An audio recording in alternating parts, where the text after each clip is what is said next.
ci wàllum politique bi ñu doon waxtaanee sànq ak suñu gan Bassirou Samb moom mooy 8e adjoint au maire bu Ndakaaru bokk taxawu Sénégal ñu ngi lay nuyu di la ziar di la dalal jàmm sëñ Bassirou Samb. soxna Naata maa ngi lay nuyu di nuyu ñi ma fekk ci plateau bi muy Chérif Ibou Grand Malick mais di nuyu téléspectateurs yi nga xam ne yëpp ñu ngi bàyyi xel jamono ji TFM. sëñ Bassirou Samb jërëjëf mbaa ndekki nga ba noppi rek. Sambeen bi xam naa ne mbayeen bi jël na ndekki lépp ba pare. yaa ngi Oumy Samb la ñuy boole ci kanam tuuti ci ndekki bi ay ca Chérif ñu bàyyi la nga tàmbali waxtaan bi certainement ak li xew démb. waaw parce que yow taxawu Sénégal nga bokk bureau municipal bi génn yaa nekkoon 9e adjoint démb bi ñu voté daanaka yaa ngi wàcc di gën a jege si quand même ci nekk 8e. gis nañ nag li nga xamante ni moom lañ leen di tuumaal ne la xew démb nit ñi mënuñ koo comprendre parce que da ngeen écarté seen ay alliés di Pastef fi nga xamante ni kam ñoo occupé woon premier adjoint au maire bu Dakar. waaw Chérif nga da nga may occasion ma waxtaan ak Sénégalais leeral leen parce que dëkk bi toll na jamono joo xam ne manipulation bi bari na d'abord li xew démb lan moo ko indi li ko indi mooy bi ñu génnee ci élection locale yi dañu teg un bureau municipal boo xam ne ñun li ñu jàppoon mooy bu ñuy wax parité le maire est élu au suffrage universel direct alors que les adjoints au maire sont élus par le conseil municipal donc ñu jàpp ne bu ñuy wax tey la parité maire bi c'est en dehors du maire bi ñu defee loolu ñu installé wu gagné élection yi au mois de janvier 2022 dès mois de mai 2022 cour d'appel génne décision wane ni kat maire yi nga xam ne yëpp c'était sur saisine de l'observatoire national de la parité. jigéen ñi yëngatu ci wàllu parité. bu góor nekkee maire bi bépp maire yi boo xam ne premier adjoint bi jigéen la dañu war a reprendre élection bi boobu ba léegi gis ngeen ville de Dakar daje nañ plusieurs fois je me souviens dernier bureau municipal bi ñu def il y a de cela 6 mois le maire avait posé la question ñun ñëpp ñu jàpp ni nañu waxtaan xool bu ñuy dem prochaine session ñu mën a revenir sur loolu nga xam ni moom la cour bi décidé parce que le préfet dem na sax ba menacer la ville de Dakar disant que d'ici le 15 août si vous ne changez pas le bureau municipal tout acte bu ngeen jëlati dootuma ko approuvé ti donc c'est ça d'abord le contexte sur la question du premier adjoint je rappelle que bi ñu gagné élection yi en 2022 xam nga parti bu ñu dajee dañuy toog waxtaan ñu ni on a 18 adjoints maire parce que 19 adjoints bi c'est spécial Gorée moo ko moom. ñu ni parti bu ci nekkat war nga tànn ñaata adjoint maire tant d'adjoint maire. le maire Barthélémy parce que je rappelle que ñun les adjoints nous sommes élus par le conseil municipal alors que le maire est élu au suffrage universel par les populations. mu ni ñu ñaari damay ñaan poste 18 yi premier adjoint ak deuxième adjoint ngeen bàyyee ma ko man maire ma proposer leen ñan ñoo fi ne.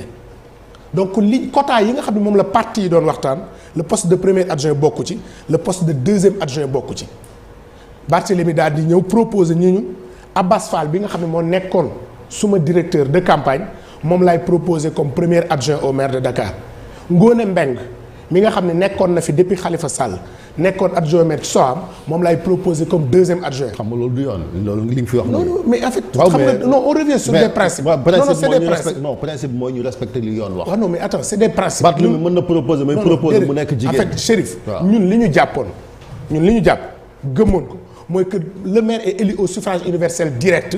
Oui. Alors que les adjoints sont élus par le conseil municipal donc quand on parle de parité waru maire bi c'est en dehors du maire ça c'était ñun loolu lañ gëmoon bi ñuy installé donc ma ñëwaat ci parce que contrairement ak manipulation bi ñu bëgg a wax ni que le poste de premier adjoint parti tel moo ko moomoon déedéet c'est le maire la ñu joxoon mandat ni ko premier adjoint deuxième adjoint ku la doy proposé ñu ko mu proposé Abbas Fall proposé Ngone Mbeng donc quota yi nga xam ne moom la parti yi doon waxtaane pour désigner ay adjoint maire premier ak deuxième bokku ci donc bi ñu ñëwaatee nag ba war a defaraat tey bureau municipal bi le maire Barthélémy dafa dajale le bureau municipal il y a de cela presque une semaine daal di désigner le doyen du bureau municipal muy doyen Seydi daal ni dama koy désigner mu waxtaan ak composantes yi nekk ci bureau bi pour ñu xool naka la ñuy demee vers la mise en place d'un nouveau bureau municipal doyen Seydi dajale tous les partis en commençant par le PASTEF d'abord mu dajale bureau municipal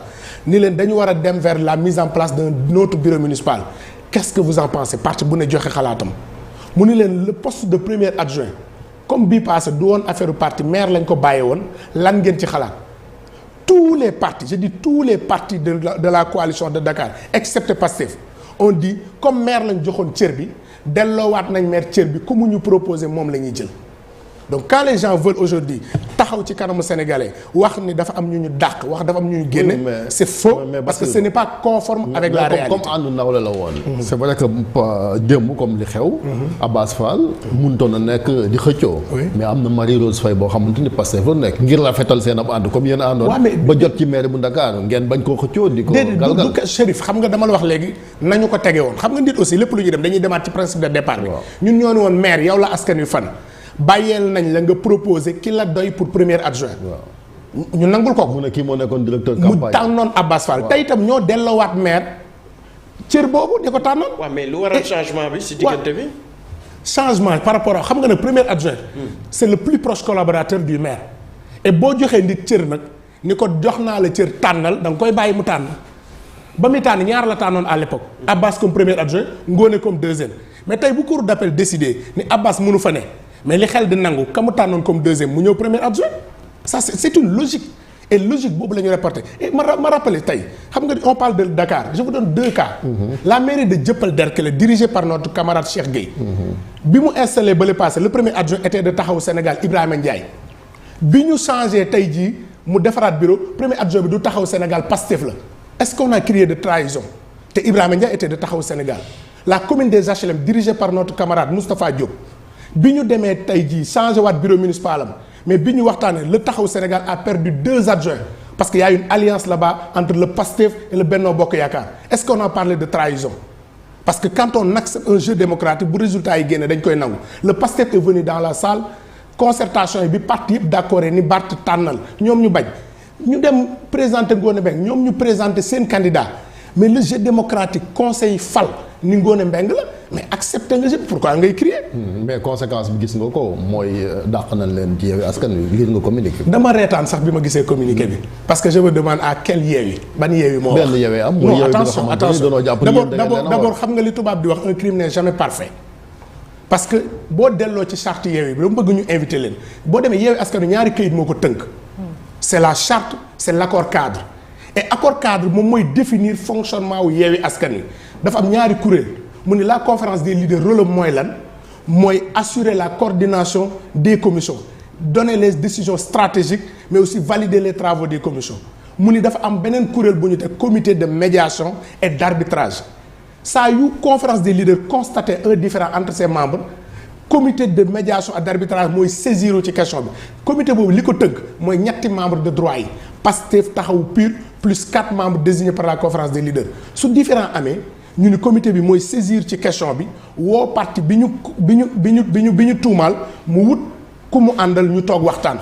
ci sama xam-xam ba fii ñu toll dégguma fu conférence des leaders saisir de la question dégguma fu comité de médiation daje en tout cas woo Taxawu Sénégal sur cette question li am démb rek mooy un groupuscule de personnes qui depuis un certain temps s'est accaparé de Yewwi Askan Wi bind ay communiqué et ñi ma xam nañu seen bopp parce que la conférence des leaders de Yewwi Askan Wi on me dira pas aujourd'hui quand on parle xam nga logique pour logique on dit que Yewwi Askan Wi est écarté je vous rappelle que sur les 18 adjoints maires 8 sont de Yewwi Askan Wi et Pastef boobu ñuy wax démb ci proposition yi le poste de 3e adjoint était destiné au Pastef le poste de 6e adjoint était destiné au Pastef le poste de 17e adjoint ñaar ñi gedd kenn ki des la responsable départementale des femmes de Pastef il faut pas que nit ñi ñu jaawale éviction ak bouterie Marie Rose Faye on l'a invité ici hier soir xam nga il faudrait pas ñu jaawale éviction ak bouterie parce que dégg naa gis naa wax ko dem éviction déedéet wax nañ la sa ñetti poste ngi ñaar ñi gedd ni dugg da ngeen jaaroon ci suuf sax di jéem a am nu ngeen def ak yenn conseil ni ñu def ak tous les partis bu ci ne dañu la say poste ngi nii ñoom ñoo gedd tey aujourd'hui Yewwi Askan Wi dans le bureau municipal le président de la conférence des leaders Habib Sy responsable des femmes mi ngi ci bureau municipal de Dakar bi Moustapha Guirassy bi nga xam ne mi ngi ci biir Yewwi Askan Wi responsable des femmes mi ngi ci biir bureau municipal boo jëlee tey grand parti mi ngi ci biir bureau municipal bi ba nga tudd lu mat 8 partis yoo xam ne ñi ngi ci Yewwi Askan Wi ñi ngi ci biir bureau municipal bi. Donc qu'est-ce qu'on veut dire par là? Et au moment où ñi ngi décrire ce qui se passe à Dakar, allons voir ce qui au bureau municipal de Ziguinchor. Est-ce qu'il y a un seul membre de Yewwi Askan Wi qui est dans ce bureau municipal? Donc il faudrait qu'on apprenne à se respecter. Non parce que Bassirou ndax da nga jàpp ni kon taxawu kenn mënu koo génne ci Yewwi Askan Wi wala yéen ngeen jël seen décision bopp génn ci boppam ci coalition bi te loolu bés bu demee ba am tam lan mooy nekk conséquence. xam nga Yewwi Askan Wi bu taxawee tey ba egsi fii mu teg. Khalifa Sall.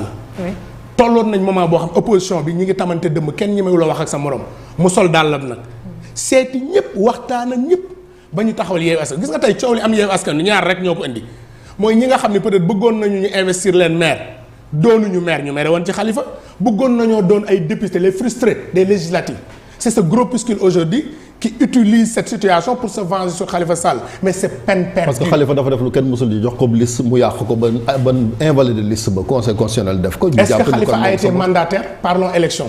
non Khalifa non attention.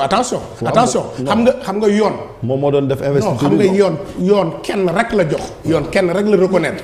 moom mooy defar liste mooy agencer mooy teg au niveau des positions. te coow li ngay wax ba mu amee. conférence des leaders ñëpp a taxaw ni Khalifa amu ci benn responsabilité. donc tey les frustrés ñi nga xam ne tey matuñu mbuus te duñu yàq mbuus tey duggaluñ leen ci élection législative tey ñooy utiliser Yewwi Askan Wi di def de semblant de communiquer pour jéem a tenter de mettre en mal taxawu Sénégal avec l'opinion mais il faudrait que ñu xam ne loolu ça ne va pas prospérer parce que taxawu Sénégal je rappelle que nag ci ni mu juddoo parti socialiste la ñu nekkoon Khalifa Sall def plus de 40 ans parti ñun ñëpp ñu judd màgg ci parti socialiste quand il agit de dire non au parti social dañu ko def devant tout le monde assumer ko donc ce n'est pas Yewwi Askan Wi aujourd'hui moo ñuy takk buum ci baat di ñu wax fan la ñuy jaar. mais sëy bi tas na léegi nangu ngeen dàq gi. man li ma gëm et ça n'engage que moi. aujourd'hui taxawu Sénégal c'est fixé ci objectif am mooy Yewwi Askan Wi daf ne woon nañu ànd législative nañu ànd local présidentiel nag kenn ku ci ne demal bàyyili sa baay. tey jii ñun sunu candidat mooy Khalifa Sall on travaille pour que cette candidature soit portée par les Sénégalais on travaille pour que cette candidature soit une alternative. mais pour 2020 on est en politique ku nekk mën ngaa soxla sa morom parce que en cas ngeen dem ba ay deuxième tour am bu ngeen fi waxee wax ju ñaaw ji comme ni mu commencé nii. est-ce que du ngeen am kersa ku nekk bëgg àndaat ak sa morom. mais aujourd'hui wax ju ñaaw ji nañu wax fan la jógee déggoo taxaw Sénégal mu wax kenn lu ñaaw. parce que démb pour respecter esprit Yewwi moo tax ma ne la su bureau municipal bi y a 8 partis de Yewwi Askan Wi qui sont représentés dedans. Le deuxième adjoint au maire il est du FSD/BJ de Cheikh Bamba Dièye. Le quatrième adjoint au maire il est du PUR. Le sixième adjoint au maire il est de grands partis.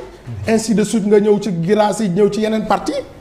donc aujourd'hui ñun ba fii ñu toll ñi ngi respecté la au moment où dama ne la demal y a des maires yoo xam ne parce que fa ko jiite y a aucun membre de Yewwi dans le bureau municipal et pourtant Yewwi n'en parle pas.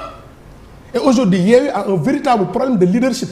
parce qu'on a traversé crise législative yi nga gis des leaders qui étaient sortis s'attaquer à Yewwi mais est-ce que période boobu gis nga benn yoon Yewwi Askan Wi génn communiquer pour fustiger ou attaquer ces leaders là qui s'étaient regroupés donc tey jii ce groupuscule bi nga xam ne peut-être amatuñu lu bari lu ñuy tekki wala jàpp nañu ni que Khalifa Sall moo tax nekkuñu député il se cache derrière ses communiqués ils ne peuvent rien contre. mais justement est-ce que loolu du leen topp mu ngeen demoon tey ba campagne jot ñu ne ñu trahison bi ñu leen di jiiñ ak tamit réhabilitation bi fi am aussi bu leen fàtte mbiram caisse d'avance goo xamante ni ba léegi fayu leen ko te loolu quand même mën na nekk tâche ci campagne yu Khalifa Sall. waaw mais caisse d'avance 5 millions nga wax.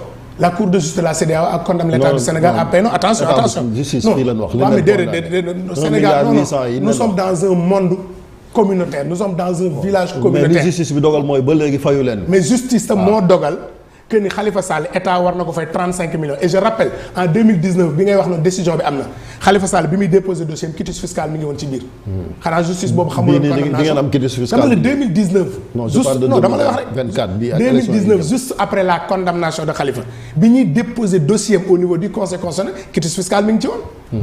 donc gis nga xam nga y a des débats yoo xam ne ñi koy yëkkati tey xam nga Serigne Abdou Lahad Mbacké damay rappelé souvent waxam dafa doon wax ni gor dëgg boo ko bëggee jàpp xoolal ki kàddu yu démb méngoo jëfitaayam ñi taxawoon démb sàng Khalifa ni ko moo baax moo rafet moo fi gën a jekk tey bu ñu wëlbatikoo ni Khalifa Sall mi moo tilim mais dañuy leen bàyyi ak askan wi ñu xool entre waxi démb ji ak tey ji ban moo ciy dëggu. seen beneen allié bi nekk ci jafe-jafe mi ngi ci loxo Ousmane Sonko gis nga ak li koy déboire yi rajo la daloon Khalifa moo ko dal ñu reyee ko ci liste yi nee na day grève de la faim yéen waxatu leen waxam kon. waaw non du question waxatu leen waxam xam nga injustice boo ko dundee rek da ngay métit bi ci ne ñun position de principe la ñu am Khalifa Sall dès 2019 il fait partie des premiers leaders à dire il faudrait tout faire pour qu'il n'y ait pas une troisième victime parce que nag dañu dund lii et sénégalais bu ñu fàtte ni en 2019 bi dialogue politique di am man ak 10 autres camarades on venait juste d'avoir une liberté provisoire et moment boobu Khalifa ak 9 autres camarades ñi ngi dans les liens de la détention et pourtant pendant cette période personne n'a dit que Khalifa Sall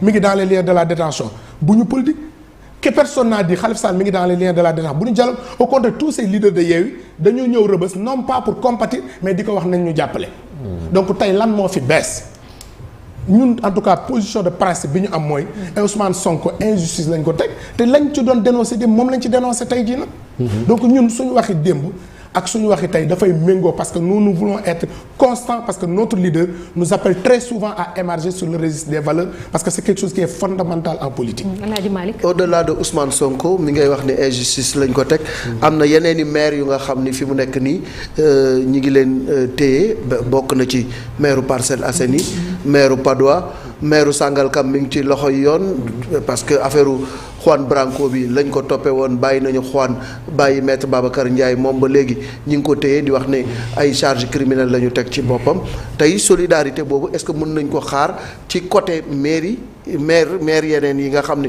ñoo bokk ci Yewwi jëm ci maire yooyu nga xam ne tey ñi ngi ci loxoy yoon wala yoon mi ngi leen di teg ay bundu xatal. Mais effectivement et vous me permettrez de saluer notre camarade parce que Pape Sow le maire de Sangalkam est de Taxawu Sénégal. Voilà. Donc aujourd'hui parmi les victimes il y a un maire de Taxawu Sénégal c'est Pape Sow et je me permettrai de dire parce que jaaxle naa trop Juan Branco la ñu jàppoon. non moom Pastef bu bokk wala Taxawu la bokk. Pape Sow est de Taxawu Sénégal. Le maire de Sangalkam. Juan Branco lañ jàppoon ni dafa duggee ci réew mi lu dul yoon. waaw mais bu ñu bàyyi Juan Branco ay complices am te war nañ leen bàyyi wala boog Juan Branco parce que tubaab la. parce que France la dëkk dañ koy bàyyi pour sacrifier d'autres. moi je considère que si on libère aujourd'hui waaw mais moom mi acteur principal Juan Branco bu ñu ko bàyyee tey dañu war a bàyyi ab maire tamit warul receler un malfaiteur. xam nga waaw da nga ni xam nga recel bu amee sàcc dafa am. boo bàyyee sàcc ba pourquoi ngay maintenir le recel. du man dong boo ko mu ci gën a déedéet du question man dong on parle de principe. boo jiite aussi da ngay def lu jub. waaw mais xam nga déedéet Chérif principe pour principe. non non da nga ni recel mais day def quand on parle de recel c'est parce que sàcc am na. waaw mais donc yoon tey ñaar moo mën a am ci yoon. nga ni receleur sàcc bi ak receleur bi dama leen di téye wala ma bàyyi la mais mënoo bàyyi sàcc ba. mais du man dong bokkuma ci gën nañ bàyyi loolu parce que da ngeen di politique. non c'est pas parce que vous êtes des opposants. je suis sur les principes. non bu dee principe bi loolu waroo ko défendre mais il faudrait d'abord il faudrait d'abord yow aussi que ce principe nga accepté ko ba pare. waaw mënoo ni jàpp naa sàcc ak kamu ka jënd wala kamu jaay nga bàyyi tey sàcc ba téye ka ca des donc loolu ñun li ñu d'accord mooy une justice li koy symboliser mooy balance. équilibre su dëngee rek coono dafay am. taxawul ñu jàpp ne aujourd'hui tey les maires aujourd'hui et ça c'est un combat que tout le monde doit mener parce que un maire il est élu au suffrage universel direct. mais on voit au Sénégal le maire c'est comme mouchoir lañ ko jàppee. ndax yéen waa taxawu Dakar yéen a ngi taxawu Pape Sow ci situation bi mu nekk. ba fii ñu toll bi coow li amee taxawu Dakar a njëkk a génne un communiqué pour soutenir Pape Sow parce que nag sa nit moom bu nekkee ci jafe-jafe lii sa rôle taxaw mooy nga taxaw défendre ko jàppale ko et tey jii à travers ma voix ñu ngi réaffirmer waat suñu soutien et suñu solidarité aux camarades Pape Sow et à tous les bu ci génnee nag ngeen yedd ko waxtaanee biir ngir muy def lu baax sa bracelet bi nga takk lii waa Pastef fa daa def de dafa mel ni yéen a ngi leen di toppandoo. Chérif ñun nag xam nga nous sommes des héritiers du parti socialiste. et waaw xam nga héritier parti socialiste. gadget ci politique lu fi yàgg la. non dama ne gadget ci politique. su bi ñuy nekk xale daan nañ dégg suñu maam ñu doon wax bool yu mag yooyu nga xam ne madame Elisabeth Diouf. mais waroon ngeen wut beneen gadget nag. bii moom Pastef bii moom yëfi bracelet moom yëfu Pastef la ñoo ko fi génne affaire bi dox. waaw mais xam nga tey jii Sénégal ni muy doxee gadget lu yàgg ci politique la te ku xam parti socialiste xam ko ci gadget ñun taxaw Sénégal déjà en 2014 lañ njëkk am boutique boo xam ne dafay commercialiser tout ce qui est gadget en politique donc tey dañu jëm ci élection présidentielle et kenn ku ne am sa mbër kenn ku ne nag na ngay def ba sa mbër ñu jaay ko na ngay def ba sa mbër sénégalais yépp adopté wu ko voté ko yow nag yaa koy xam. wut leen beneen gadget bu dul bii. et puis moom mi ngi wax lu yàgg sax mooy boolu Elisabeth Diouf ak kii Abdou Diouf ya ak Potou Ndaaya. waaw loolu moom ak tissu yàgg na ci Sénégal. merci beaucoup jërëjëf Bassirou Samb nekk 8e adjoint au maire de Dakar bokk ci taxawu Sénégal ñu ngi lay sant di la gërëm bu baax a baax merci beaucoup bonne journée à vous aywa ñu jàll ci l'observateur ak record li ñu xëyee tey.